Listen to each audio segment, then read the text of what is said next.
10 year का ILR हुआ। सो सबसे पहले वो मैं बंदा हूँगा जो यूके लीव करेगा। मेरा तो अभी 1 साल से थोड़ा ऊपर हो गया है स्किल वर्कर वीज़ा पे। जो कॉस्ट होगी यहाँ पे सेटल होने के लिए वो भी डबल हो जाएगी।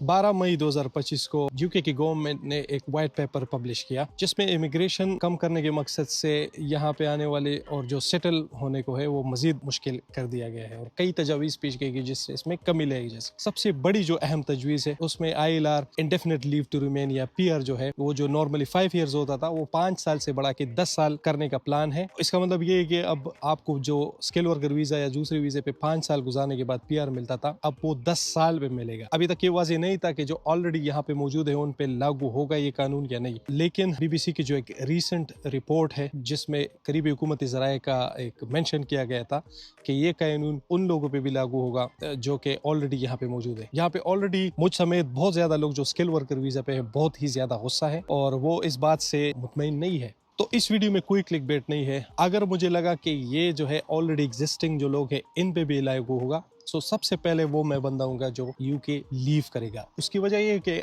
जो अपॉर्चुनिटी कॉस्ट है वो हमारे लिए बहुत ज़्यादा हो जाएगी और ऑलरेडी जो है वो बहुत ज़्यादा हमारी अपॉर्चुनिटी कॉस्ट लग चुकी कंपेयर टू अगर आप दूसरी कंट्रीज़ की निस्बत देखें। आई डोंट थिंक कि यूके के अलावा कोई दूसरी कंट्री होगी दुनिया में, डेवलप्ड कंट्रीज़ में, जिसमें सेटल होने की अपॉर्चुनिटी कॉस्ट इतनी ज़्यादा होगी। जो लोग ऑस्ट्रेलिया जाते हैं, कनाडा और यूनाइटेड स्टेट्स, वहाँ पे उनकी अपॉर्चुनिटीज़ का कॉस्ट कंपेरेटिवली इमिग्रेशन के कम पड़ जाती है बनिस्बत यूके के। अब देखिए, हम मुझ जैसे हज़ारे लोग हैं जो कि या इससे इफेक्ट हो गए लाखों लोग, और जो अब अचानक से चेंज कर रहे हो तो ये बहुत ही अनलॉफुल, बहुत ही ज़्यादा गलत है। बहुत ज़्यादा लोग ऐसे हैं जिनको मैं जानता हूँ, इंक्लूडिंग मी, कि बहुत ही ज़्यादा मुश्किल से यहाँ पे एक तो स्किल वर्कर वीज़ा के लिए अप्लाई करने के लिए आपको बहुत ज़्यादा पापल देने पड़ते हैं। अब जब आपको मिल जाता है तो उसके लिए आप 10 साल कर रहे होते हैं। देखो, ऑनेस्टली स्पीकिंग, अगर ये 5 साल से 10 साल के लिए हो जाएगी तो बहुत ज़्यादा नुकसानदेह होगी। बहुत ही क्लियरली कुछ फैक्टर्स हैं। सबसे पहली बात तो ये है कि यहाँ पे जब आप जिस वीज़े पे भी होते हैं, अगर आउटसाइड से आते हैं स्किल वर्कर वीज़ा पे, फॉर एग्जांपल आजकल जो IHS फीस है वो सिर्फ 1 साल की 1035 पाउंड है। तो 5 साल की ये हो गई तकरीबन 5200 पाउंड समथिंग, ये इतनी कॉस्ट हो गई। ठीक है, अगर आपकी 10 साल के लिए हो जाएगी तो इसकी कॉस्ट 10,000 से बढ़ जाएगी, जाहिर सी बात है, मे बी 11,000 से तक पहुंच जाएगी। जो कॉस्ट होगी यहाँ पे सेटल होने के लिए वो भी डबल हो जाएगी। इसके अलावा जो है, अगर आप चाहते हैं कि आप यहाँ पे सेटल हो सके, आपके पास पासपोर्ट आ जाते हैं तो PR आ जाती है, ILR, तो कई अपॉर्चुनिटीज़ आपके लिए खुल जाती है। जैसे कि आप पब्लिक फंड को जो है वो एक्सेस कर सकते हैं, स्टेट पेंशन के लिए आप अप्लाई कर सकते हैं, और इसी तरह जो NHS है वो आपके लिए और आपकी फैमिली के लिए फ्री हो जाता है। आपके बच्चों की एजुकेशन सब कुछ वो फ्री हो जाती है। अगर वो यूनिवर्सिटी में भी जाता है तो वहाँ पे भी वो गवर्नमेंट स्पॉन्सर करती है, उस हिसाब से उनको मिल जाती है। अब ऐसे बंदों को जानता हूँ, जैसे फॉर एग्जांपल एक इंडियन बंदे को मैं जानता हूँ जो कि इंडिया में जॉब करता था इसका एक कंपनी में, और उनको जो है वो प्रमोशन दी और उनको अपॉर्चुनिटीज दी कि आप सिंगापुर, UK या अमेरिका शिफ्ट हो जाए। ठीक है, तो he chose UK despite the fact कि अमेरिका में उसको तकरीबन 30-40% ज़्यादा पे राइज मिल रहा था, लेकिन उसने कहा चलो, एक यूरोप है, यूरोप का एक अलग वाइब होता है क्योंकि यहाँ पे बहुत ज़्यादा कल्चर्स है, छोटी छोटी कंट्रीज़ है, तो हर कंट्री का घूमने में आपको अलग एक्सपीरियंस मिल जाता है।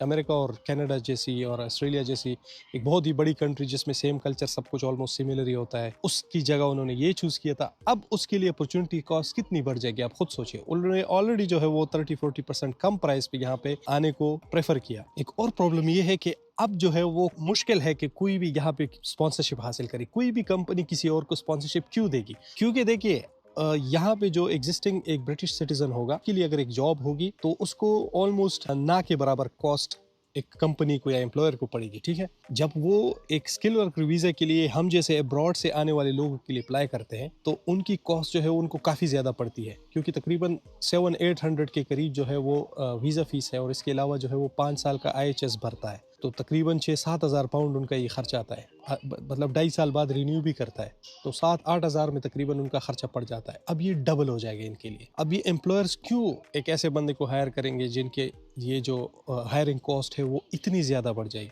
ऑलमोस्ट 14,000 तक पहुंच जाएगी।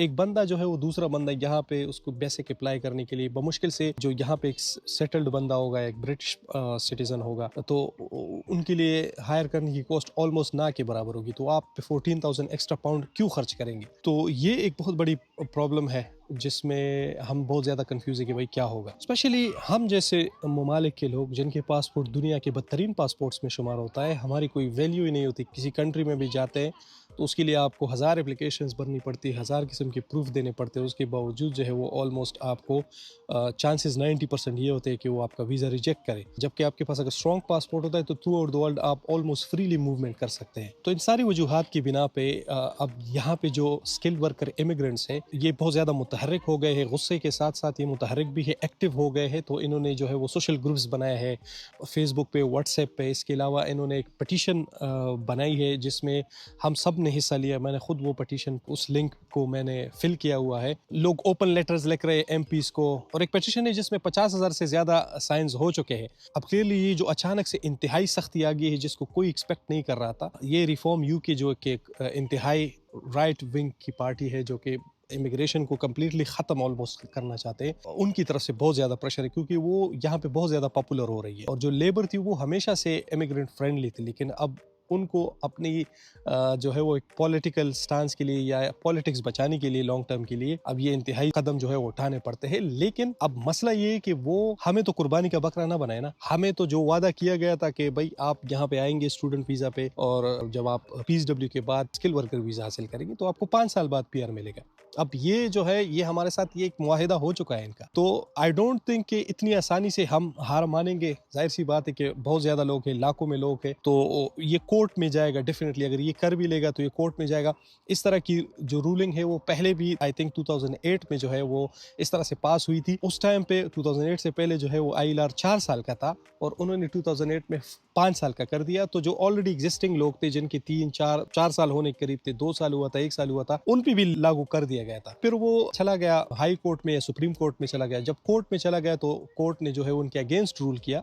उन्होंने कहा कि अनलॉफुल है और होम ऑफिस जो है वो अपनी अथॉरिटी का गलत फायदा उठा रही है। तो इसी वजह से मैं भी एक पॉजिटिव एस्पेक्ट मेरी जहन में यही है कि शायद इस तरह से हो जाए कि अगर कोर्ट बीच में इंटरव्यून करे तो फिर शायद हम लोग जो ऑलरेडी एग्जिस्टिंग स्किल वर्कर है वो बच जाए। जो आने वाले लोग हैं उनके लिए तो 10 साल ही होगा। अब मैं तो ऑनेस्टली यही बताता हूँ कि जिनके पास स्किल्स होंगे या जिनके पास इवन स्किल्स ना भी हो, एजुकेशन के लिहाज से बाहर आ रहे होंगे और वो अब भी यूके चूज कर रहे होंगे, तो वो पागल ही होगी। नेक्स्ट वीडियो मेरी इस बारे में होगी कि why should not come to you. इसके बाद जो वीडियोस होगी वो मेरी जो है वो रियलिटी बेस पे होगी, रेगुलर आएगी। इसी तरह ये वीडियो भी मेरी क्लियर ही होती है, कोई क्लिक बेट्स नहीं है क्योंकि मैं कोई स्पॉन्सरशिप्स नहीं लेता। मेरी कोई कंसल्टेंट्स के साथ बात नहीं है कि हाँ मैं आपको स्टूडेंट दूंगा और आप मुझे परसेंटेज देंगे जैसे कि मोस्टली यूट्यूबर्स करते हैं। वो आपको सब कुछ पॉजिटिव बता रहे हैं इस वजह से क्योंकि उसका फिर धंधा खराब हो जाएगा। उनका थाउजेंड्स ऑफ पाउंड्स जो है वो महाना कमाते हैं, तो वो उस पर जाहिर सी बात है कि कुल्हाड़ी नहीं मार सकते। तो देखते हैं क्या डिसीजन आता है, रूलिंग क्या आती है। क्योंकि भाई इसके बाद तो हमें तो ये डर है कि ये कंपनीज हमें निकाल ना दे कि भाई आप लोग का तो और ज्यादा। मेरा तो अभी 1 साल से थोड़ा ऊपर हो गया है स्किल वर्कर वीजा पे, लेकिन अब मेरी कंपनी जो है वो मुझे स्पॉन्सर कर रही है तो उनके लिए अब कॉस्ट 5 साल और मजीद पड़ेगी। तो ये भी टेंशन मुझे एक होगी कि कंपनी मुझे निकाल ना दे इस बेस पे। बट खैर इतनी आई डोंट थिंक कि जो एग्जिस्टिंग लोग हैं उनको कंपनीज निकालेगी, क्योंकि ऑलरेडी वो जो है हम एक सिस्टम में बने हुए उनके लिए एक बहुत ज़्यादा अहम रोल प्ले कर रहे हैं। हम पे काफ़ी कुछ इन्वेस्ट हो चुका है, not only in terms of visa processing बल्कि जो ट्रेनिंग्स वगैरह प्रोवाइड करती है उनके लिहाज से भी। तो आई होप ऐसा ना हो, लेकिन अगर होगा तो I am already searching for other options. Scandinavian countries शायद फिर वो मैं देख लूँ, उधर मैं मूव हो जाऊँ। अमेरिका का देख लेंगे कोई सीन हुआ तो। बट डेफिनेटली अगर 10 ईयर का ILR हुआ तो I am not gonna stay here. यही बताना था, और इसमें मैं बताऊंगा कि कैसे यूके से भी बेहतर ऑप्शंस मौजूद है और आपको वो चूज करना चाहिए बजाय पेड जो कंसल्टेंट्स और यूट्यूबर्स हैं उनकी वीडियोस देख के आप कोई डिसीजन लें। I will see you in the next video. अल्लाह हाफिज़।